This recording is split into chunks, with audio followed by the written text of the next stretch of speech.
I guess that was. Are you kidding me? I'm getting It is here once again. I am Like, going to get the what? fly swatter. Oh my God, it was in my ear. Hold this. Yeah, no, we're doing this. It's right there on the arm. Okay, I think I got it. I don't know though, for God's sakes. Die. Gosh. Maybe we just bring this. Welcome to Sister Friends. I'm Angie Gray here with my amazing friend ReShonda Young. And together we're diving into what's at the heart of it all, relationships. From finances and family to the ups and downs of life partnerships, and even those relationships we have with ourselves. We're here to talk about the real stuff. We're not shying away from the hard conversations, we're leaning into them because we believe that when we start talking, we start understanding. And when we understand, we grow in empathy, compassion, and connection. So grab a seat, grab a friend, and let's get into it. We haven't done any episodes to talk about who we are. Hi. It's funny because Sunny was like, you guys need to do an episode about, who you are and introduce yourselves.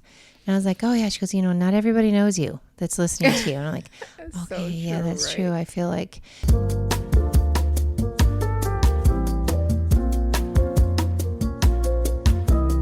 I'm Angie Gray. I'm ReShonda Young. And we are Sister Friends. Thank you all for coming. Thank you for listening last week too. Thank you for all your comments and your thoughts. Super important to us to know what you want to talk about, but we really appreciate your feedback and things that were meaningful to you. It's very cool to see what y'all think. So thank you for that. We are still going over the Invisible Women book, and today we're going to just talk a little bit more about this book.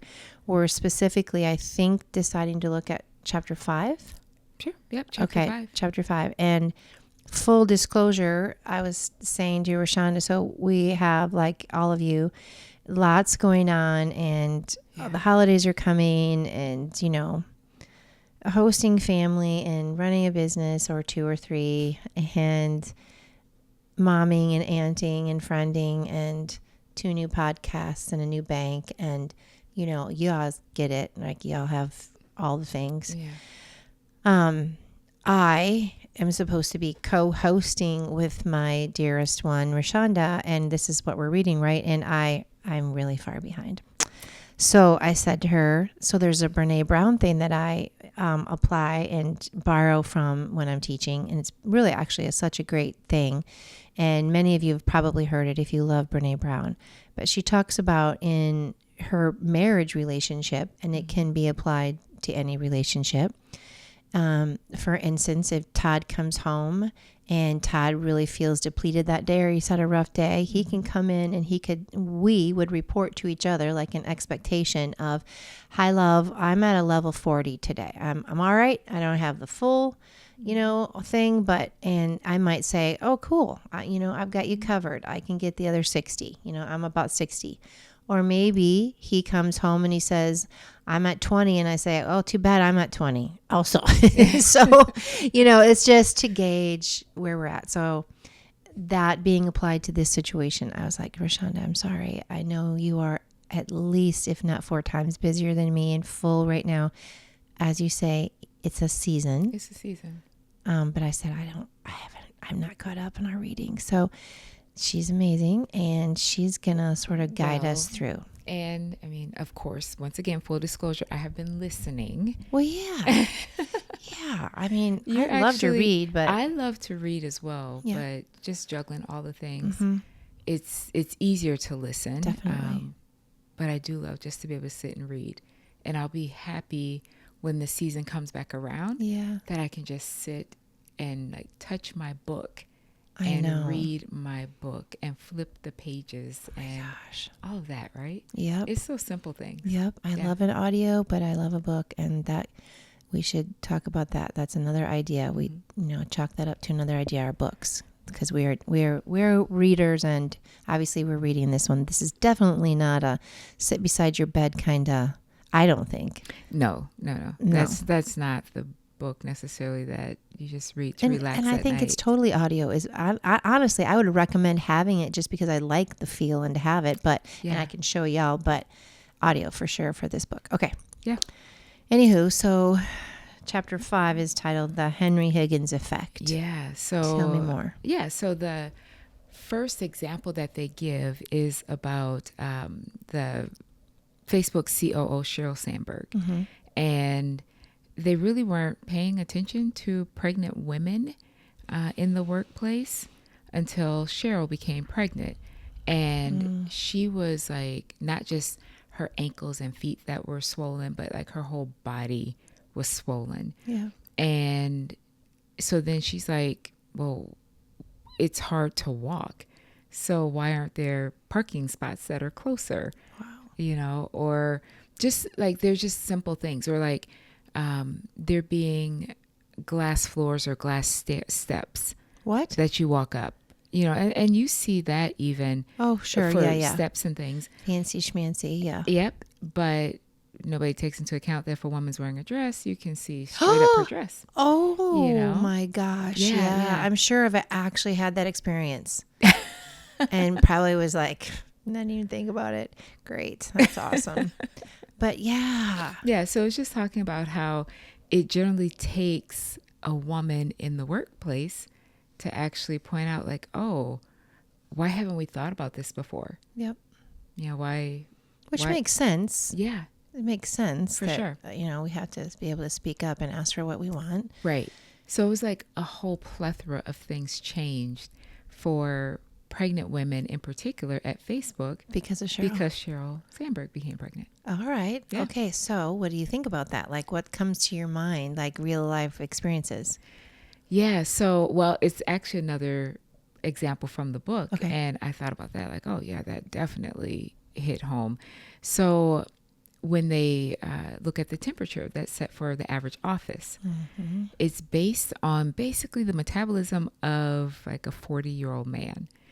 And so it's high metabolism. Yeah. Metabolism. High metabolism, and they're warmer, so you need Yeah. the office to be a little cooler. Yeah. And so when you look at the average woman is, her body temperature is cooler, her metabolism is lower than a 40-year-old man's. And so her body temperature is cooler. And so it's like, this statistic shows that it's about 5 degrees too cold in most offices for women To be comfortable. And I thought about that. I'm like, from my internships at Principal Financial in Des Moines when I was in college to, I mean, my last corporate jobs, I always had a jacket. And sometimes it would be so cold. I would literally put the jacket on forward because it was just warmer that way. Even though it looked like I was straight jacketed, like it looked really crazy. Yes. It was just warmer that way. And I'm like, oh my gosh, it is so stinking cold in here. Why is it so cold in here? I bet you on that particular piece, I'm thinking about all the conferences I've gone to. Right. And every bit's the first thing everyone says. And they even remind you, you know, in emails, it's going to be cold in the conference room, blah, blah. Well, why? I never knew that. And I never thought about that. But I would suspect that that's part of it.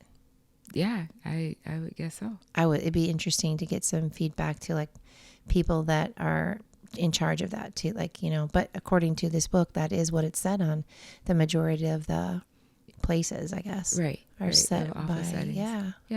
They set temperatures that are comfortable for, you know, a 40-year-old male. Well, now I feel that's a very exciting thing to share for women because they can bring it up to say to whoever's in charge of heating their building, hey, I just learned this.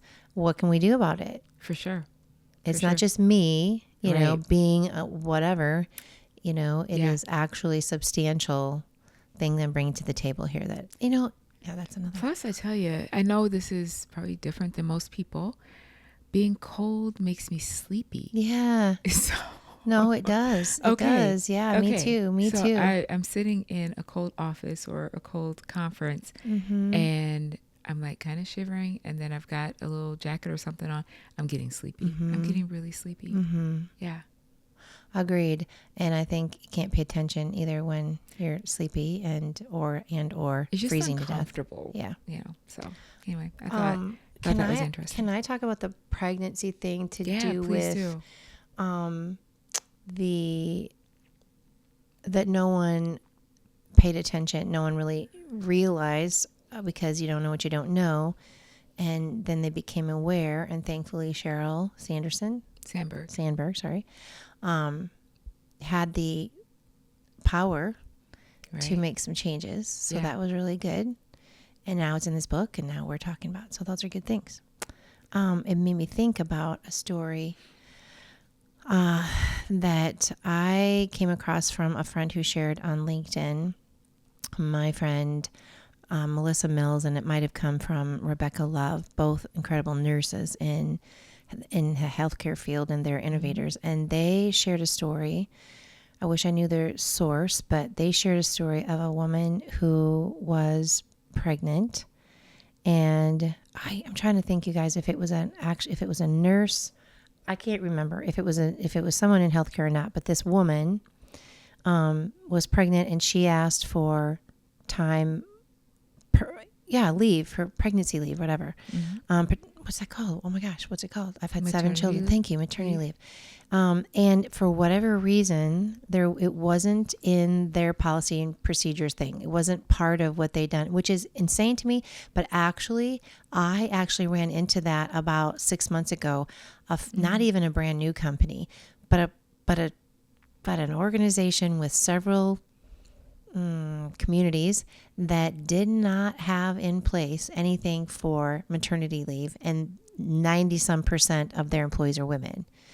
That was shocking to me. But then on top of that, to hear this story. So anyway, wow, this woman, they didn't have it in place. And they had to go, they brought it to whoever, and it took like 6 months, and it's still, don't quote me, it was months that they had to go through all of this red tape and bring it to this person and this person and that person.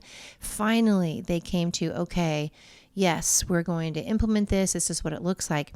And because of all of that, the dad, who apparently also worked there, said, well, it would be a good idea to get maternity or paternity. Is that what? Sure, paternity. Why did I not have my words today?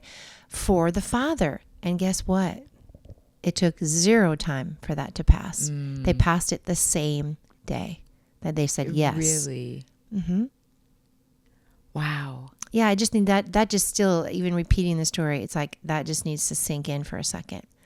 And so again, like men that are hearing this, isn't that shocking? Like, I hope boys and men, are listening to our podcast, and isn't that shocking, right? Like, it's shocking, right? Like, what? Yeah.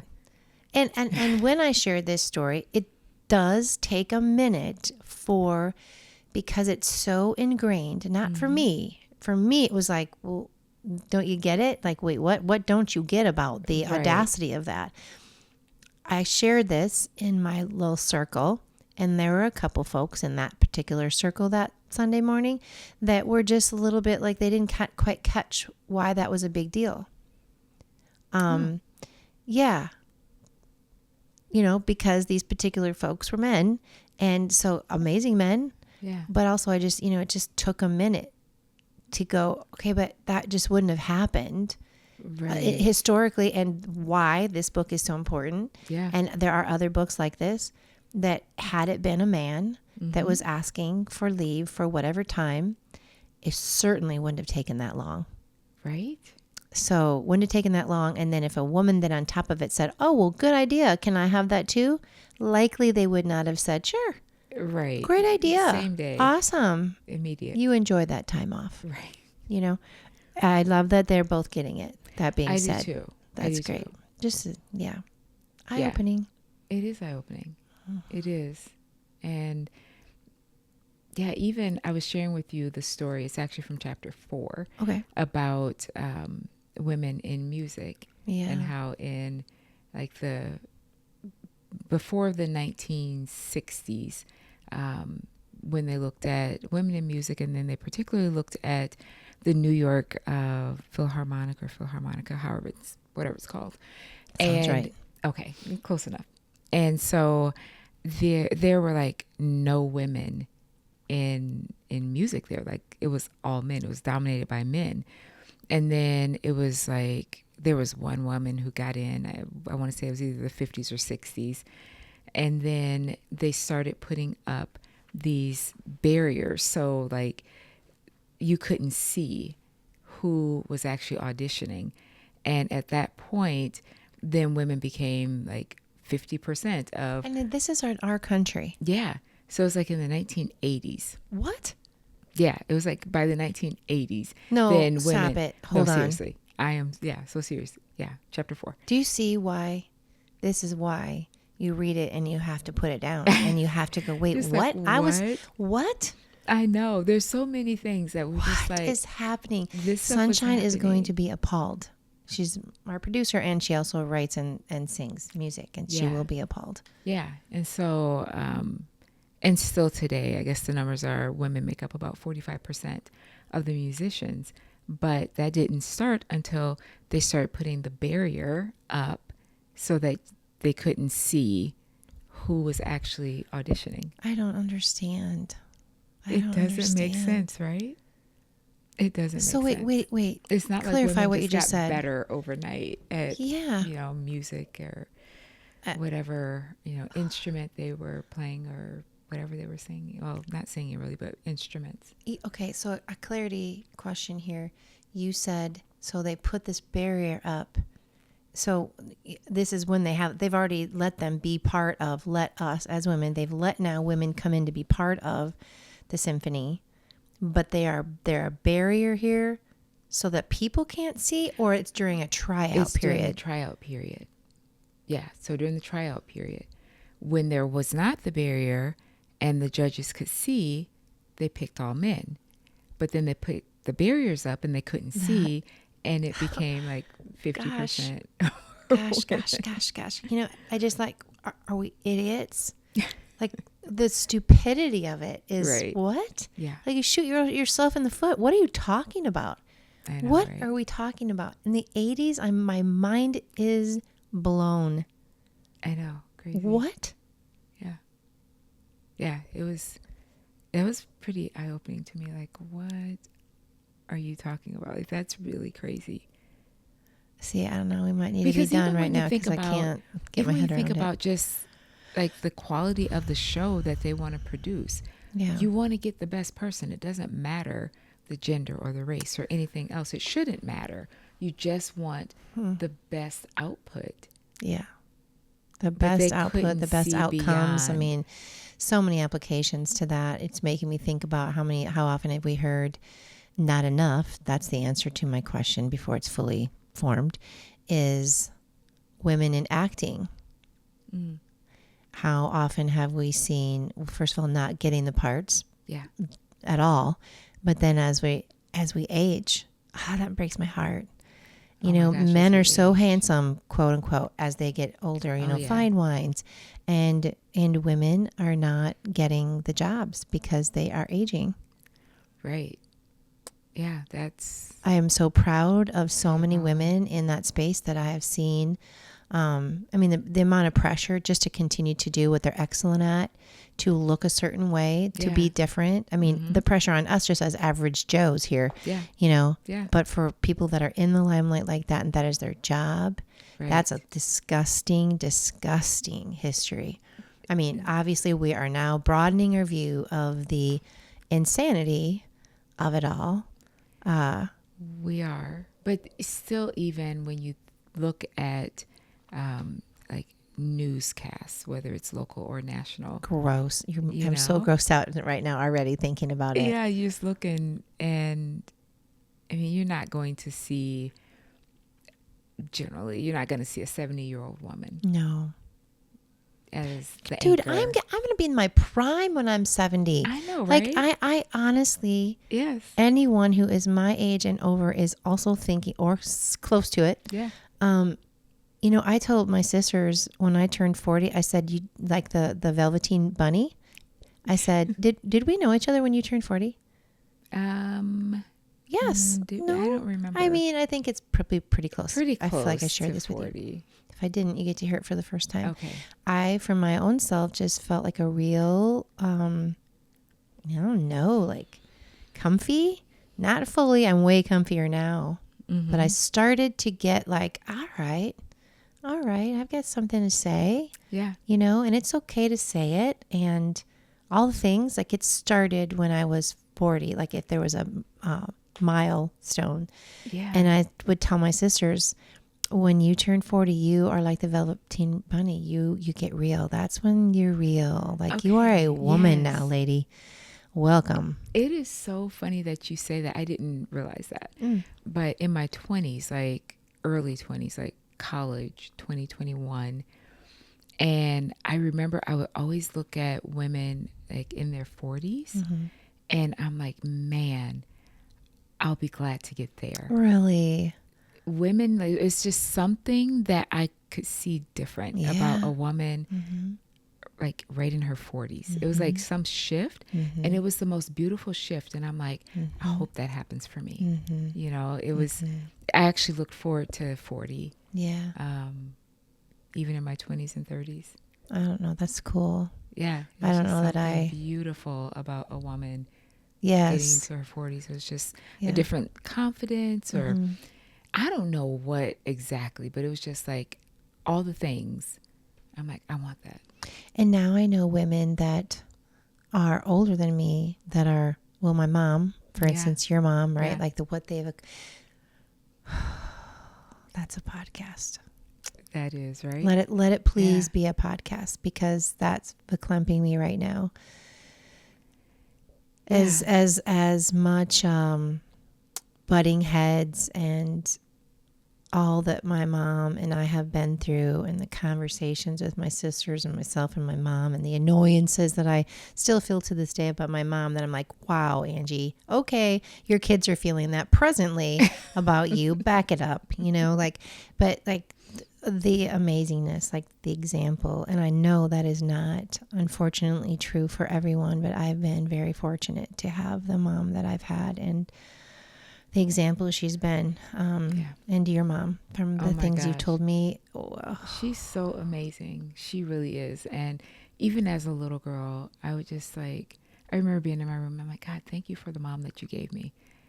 It's like, she's not perfect, but she's perfectly made for me. Like, so you're the grateful. Sweetest person. So grateful for her. I think that's what my kids all say about me. Yes, I bet they do. Oh, yes. LOL.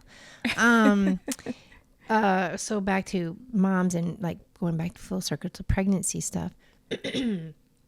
Talking about Invisible Women book by Carolyn Criado Perez. Thank you. Thinking even about like what we get to do though, like, okay, so we have so far to go.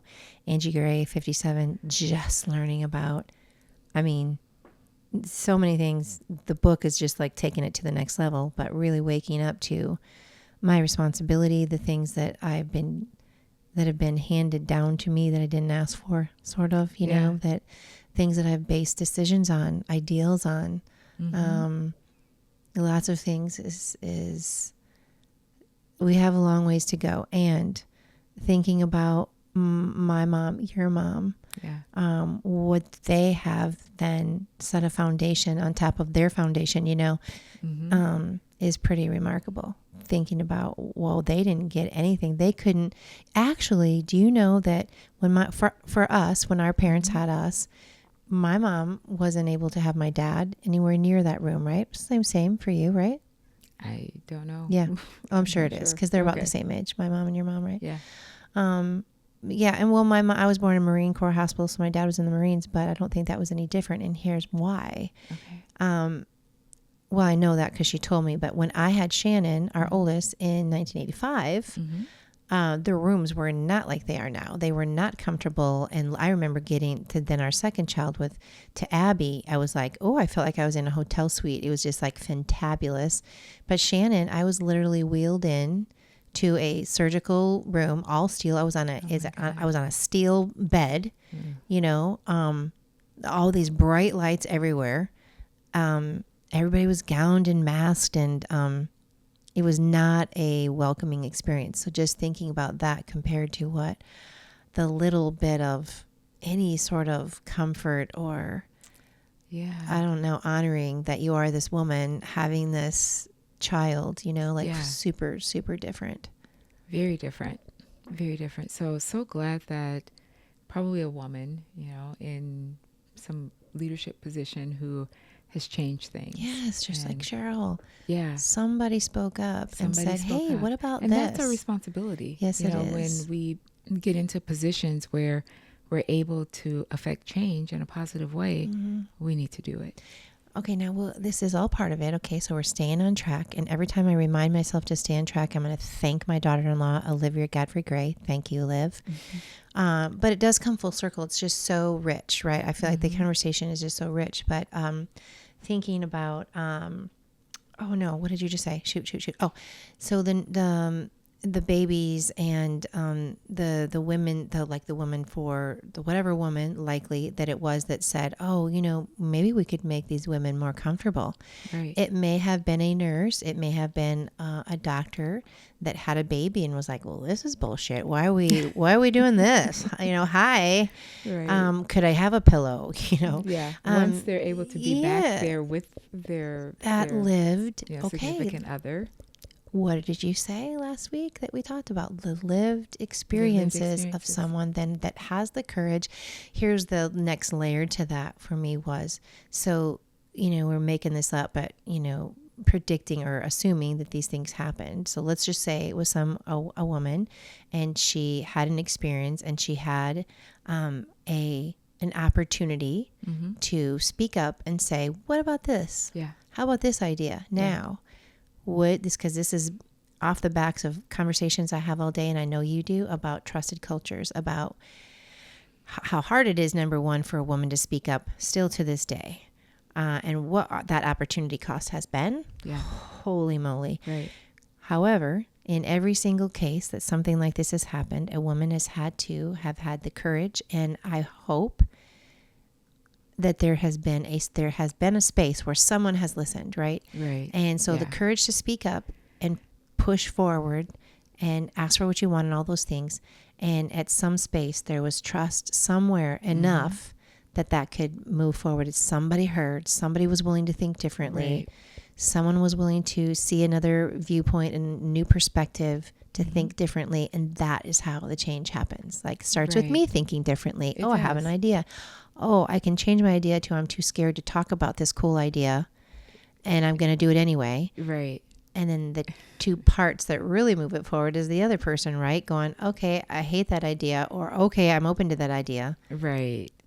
It is. And you're getting excited. I love what's happening in your face right now. It's so funny because I'm thinking about how often I have thought, well, gosh, why is this like this? Or why is this like that? And gosh, why doesn't somebody do something? And then it comes back to me of, well, why aren't you doing something? And I think it's all too often that we think like, gosh, this needs to be changed. Yeah. But we don't want to be the one to step out and say, okay, I'm going to put myself out there to try and make something better. Yeah. It's scary and it can be lonely and all kinds of things, but we only live once. And people need it. Like what do I always say in my once. Just do it. And just do it good. Hashtag Nike. Thank you. I think it's actually supposed to be Nike. Did you ever hear that? I heard it's not that. really Nike. It's Nike, but whatever. And I had someone speak that into my life a long time ago. Maybe you did too. Perhaps it was the same person that said, he who gets the vision gets the job. I've heard that, yes. I'm not even sure who spoke that to me. Oh, I think I know. But okay. Anywho, great thing that really changed my mind about a lot of things. And that being in particular, like whenever I'm like, oh, why don't we do it this way? Or why don't they do it differently? But I think, it's so much about our own confidence in who we are. And that goes back to what we're learning in this book is once you feel validated, right? Yeah. So it was actually reading this book and hearing and learning these stories of other women and situations has given me not only a new awareness, but is it the word I'm looking for? A validation of something I was unaware of. I was unaware that I needed a validation, or certainly the validation feels validated. You know what I mean? Like, right. Okay. So there were things going on in my life that I really was so oblivious to. Again, like making life decisions, the way I taught my kids, not standing up for myself, not taking the next step. Okay, so I was told no here, so I guess that means it's no. Do you know what I mean? Yeah. Like, okay, well, your story last week that you shared, you're never going to do something. What did they say? Somebody said something to you about? That I would never find a man. Right. Yeah. Right. Yeah. Because, I was just doing a little too much. Mm-hmm. And you had great influence, but how many young women do not have that? Right. Or they do, but because we live in a different age right now with so much social media, so much outside influence, that's an even bigger reason and responsibility as women that now know to teach this to every person, to pay it forward, to emulate every opportunity, have a podcast, do a speaking tour, whatever, to talk about these things, because man, it's so exciting. Actually, it's so exciting. Hopeful. And you just never know, like whether it's something like this, or like you said, the speaking, or it could be something like just really small. It doesn't matter. You just don't know whose life you're going to touch. That's right. So that's right. Let's think of some small moments. There could be a million of them. And we will go. I gave an analogy today, and let me just think this through if this will work out. Sometimes things come to me in a meeting, and I'm like, okay, I'm just going to go for it. I'm going to share this thing that's coming to my head. But it did work out, thankfully. It made sense as an analogy, and I think it might here. Well, it does. So like it was like, okay, so if you put a glass of water in the sink and you put it under, I can't believe I'm sharing this again the second time today, which it felt ridiculous at the time. But so you're putting this glass of water in a sink underneath the faucet. And because you're going to get a drink for your company or whatever. Somebody wants a drink of water. So you go over there and then you turn it on, but you just turn it on a tiny, tiny bit. And so it's like drip, drip, drip. Okay. Okay. And then the meantime, you're like, okay, yeah, it's happening. And in the meantime, the person remains thirsty and continues to get, I'm going to cry a little bit. It's not even that profound. Y'all might use it. Yeah, my permission. Okay. So anyway, in the meantime, then the person remains thirsty, and the promise is that it's happening. It's happening.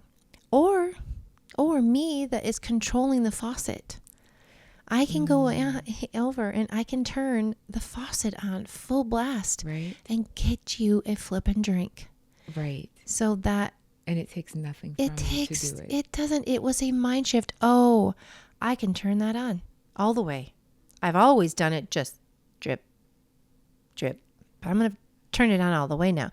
So the reason it related a little bit differently in my meeting earlier, but in this way, the more we know and the more we're sharing, the more power we're given to the faucet, Yes. Because I don't have to have this podcast. We don't have to go on a speaking tour. I don't have to bring things up and be willing to change my mind. I don't have to read this book or any other book. Right. I have to have a conversation with my daughters or my best friends or, I don't have to do that. I don't have to go to, okay, so this is a plug, but it was perfect. Intentional connection. So we're speaking at Intentional Connections in January, and that's the purpose of that as well in a very large way. Right. I actually mentioned this in one of the social media things about, we don't have to go to things like that. I would be a person that wouldn't go, honestly. I'm sorry, Lisa, but I'm so glad you're doing it because why? You know what I mean? Well, I'm an extreme introvert. Yeah. So it's not the thing that I would just say, I'm going to go and do that. Okay. And now we're going to go and do that. Yeah. And it'll be fun. And I want to be the person that it doesn't go only because I'm speaking. No. That is my thing. I can't believe try I just said that. Really hard not to just go to something just because I'm speaking. Like if I go, okay, if speaking is the reason that I end up being there, that's okay. But I do need to attend more than just my speaking session. Yeah. I need to pop in on something else. I need to engage somehow, even if my schedule doesn't allow me to be there the whole time. Yeah. I need to intentionally not just go in, do my thing, and walk out. Like for me, that's not okay. That's just it's not okay, but it is challenging at least for me, because I'm in the room and I'm practicing. It takes a lot of prep for stuff like that. All that is not true. You used to totally go and go, oh, I have no idea what I'm talking about. Oh, yeah, I'm going to go. Oh, yeah. And then, oh, how did it go? I nailed it. It was awesome. She never says that, but of course she did. She's just like, it's on the fly, like whatever. But for me, so you're right. I do go to other things, but I would like to do more of that. And the point of bringing intentional connections up is, yes, to plug it, but no, was yes, for sure. Intentional connections. Yes, intentional be there. connections. January 18th. Yep, in Des Moines. Lisa Behrens is the founder of that, and she's amazing. And that's the deal: is to help the faucet turn on, to learn more, to connect at a deeper level with other women, to hear the stories that we have to share, to learn new perspective, be willing. And for me, that is a growth thing for me. Yeah. So thank you, God. Thank you for bringing that right now to my thoughts, because that is a growth thing that I need to do. Yeah. Then I can do. It makes me think of the story again when you said like about the faucet dripping, like, okay, turn the faucet on, the conversation around why are women being paid less. And then it's that's like, right. Yeah. So then it's just like, well, shucks, I can call the accountant and just give them all raises. And I may have backlash from that. I don't know. Maybe I'll get fired, but they'll have their raises. I'll find another job. I'll be okay. And you were fine. I was fine. Yep. Yeah. She's referencing totally last podcast, which there's a cool story. Go listen. Go listen to that. But it's just like turn the faucet on and let them drink. On. Yeah. Yes. And so the pregnancy stuff, one person's idea, creating trust. And so I think that's part of what I wanted to share about that too. It's not just women that can turn the faucet on. Right. If we can have both of us is what the hope is that we can begin talking enough about it to the men that are important to us in our lives. Yeah. And that they then, my prayer is that then that is in their heart to be able to choose to be willing to see things differently from a new perspective. And it's not comfortable. Change is not comfortable. But it is enriching, and it will grow your relationships and your intimacy and all the things that are so important. So full circle back to that. We both, male, female, can turn the faucet up. And we should. Not just can, we should be willing to. And that will happen when we take responsibility, like you've been saying, taking responsibility to be the change first. And this actually came up in my meeting today. I was a guest on a podcast. Michelle Harris is the podcast host, and I'm having a brain fart. Michelle, I will tag you in this so you guys can see her podcast. It's great. She's a nurse leader. And anyway, we were talking about just having the trust and the trusted culture, and how being able to think about creating trust, whether it's within your family or it's within your workplace, that will never, ever, you'll never be done. That is not I learned this at a lunch and learned. Gosh, right? Yeah. Or I had a great conversation today. We talked about it in terms of this will apply to you too, maybe another time, but we talked about how personal growth and development opportunities are primarily and notoriously and historically have been for senior leadership. Right. It's not happening for the most part in any space that I'm aware of. Like the tellers aren't going to a personal growth and development opportunity at a bank. Right. Yeah. Or the bedside nurses aren't getting that opportunity. Now this is the second time saying bullshit, but it is, because we need to think differently about that. Again, coming full circle to what the power that we have as women to speak up, the power that we have to be the change we want to be, in partnership then with the hope that men will come along to create that trusted culture, so that these ideas, or we're not losing out on the possibility of all we can become.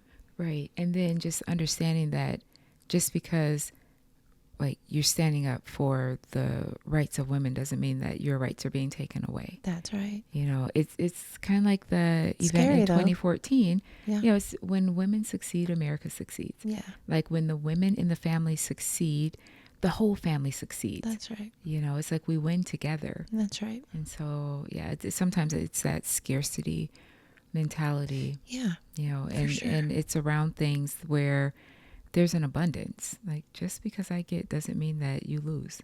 Mm-hmm. That's such a good point. That, again, even in the conversation I was talking about, is that was it. It was like, the question is why? Why are we not being heard as nurses? Why are we in whatever situation it might be? Why are we still here? Excuse me.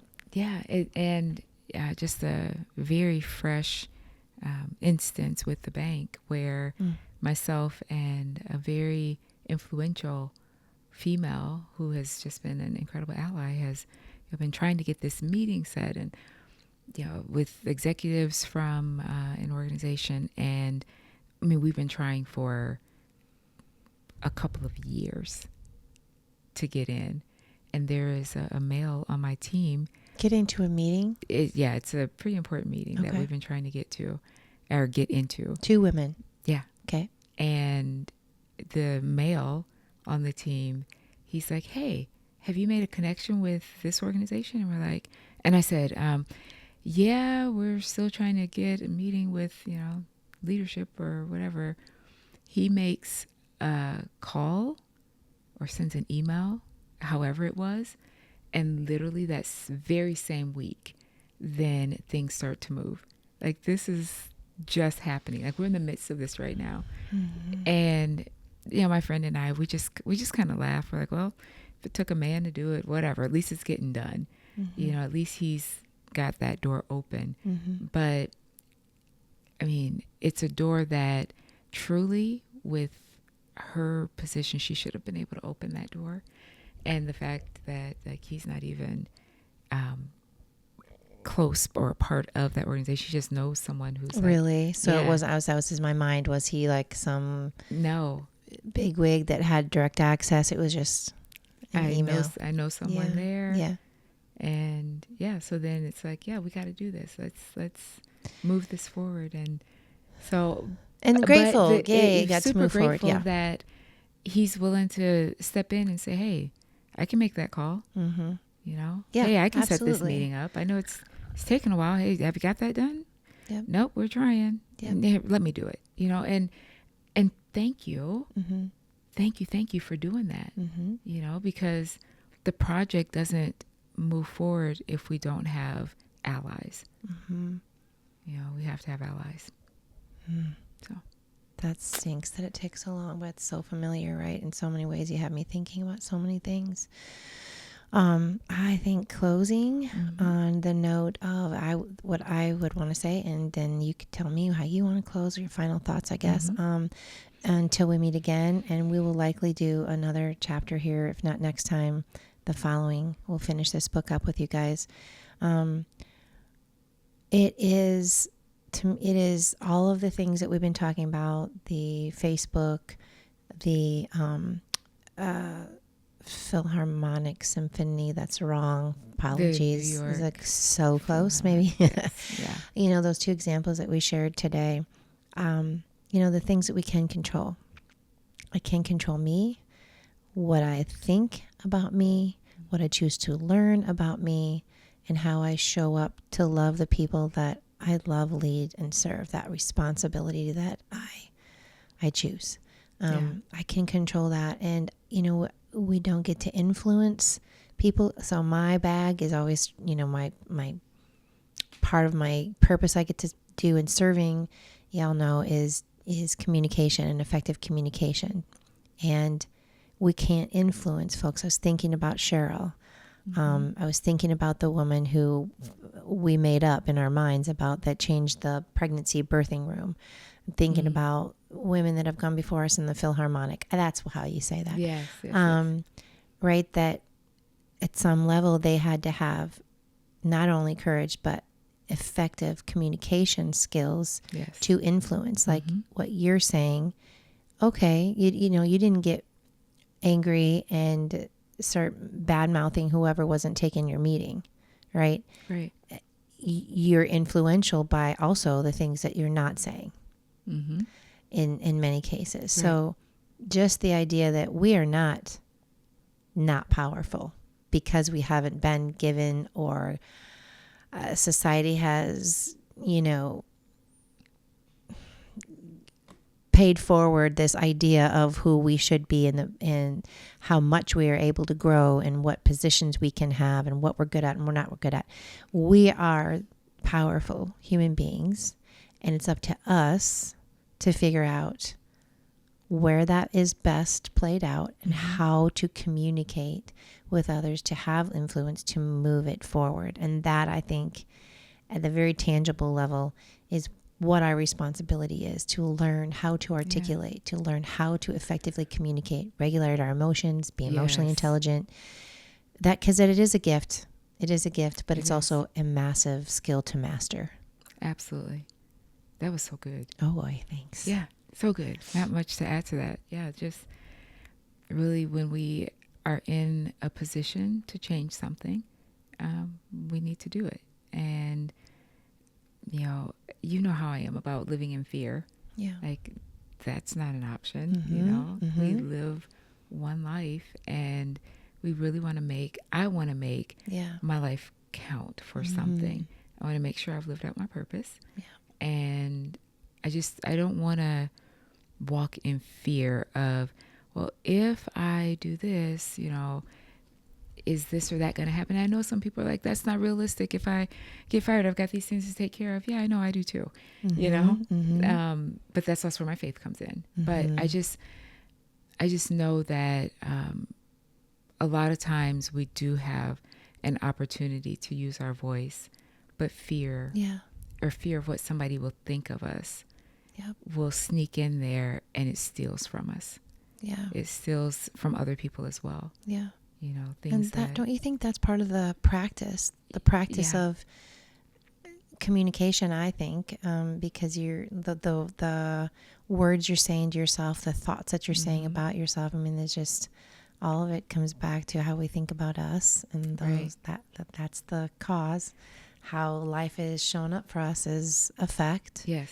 Because even in the worst of circumstances, and I say this in a very beautiful place in my life, although it is not perfect at all. I just got done going through something last week that was so hard, and we all are doing that. You are a beautiful example of saying, yes, this is happening, and feel the feels. Yeah. And what do I choose to have this day be today? Yes. And that thank you. And that goes back to how we choose to see ourselves as women. Doesn't matter what anybody said yesterday or hundreds of years ago. It matters what we choose to do with this information now and moving forward. And I call that loving disruption, and we will talk about that next time. Maybe I hope we think that because I hope so. It was really cool. I got asked about it today. It's a hashtag that I started to do in January of last year, and just had sort of a feeling about it. And there's a little history behind it, but that's what this is. Disruption is a good thing. It's when things need to happen. It's disrupting the norms and doing it, most importantly, through a lens of love. Yeah, for sure. Amen, sister. Amen. Peace out. All right. I'm Angie Gray. I'm ReShonda Young. And we thank you for coming to Sister Friends. Thank you so much for joining us. That's it. We'll see you guys next time. All right. Bye-bye. Bye-bye. Thanks for tuning into Sister Friends. We hope these conversations help you see things from a new angle, feel a little more connected, and maybe even laugh along the way. Remember, whether it's family, work, or those elephants in the room we all deal with, everything really is about relationships. If you enjoyed this episode, let us know. Share your thoughts, share this podcast with a friend, and let's keep building those connections. Until next time, stay connected, stay curious, and let's keep growing together.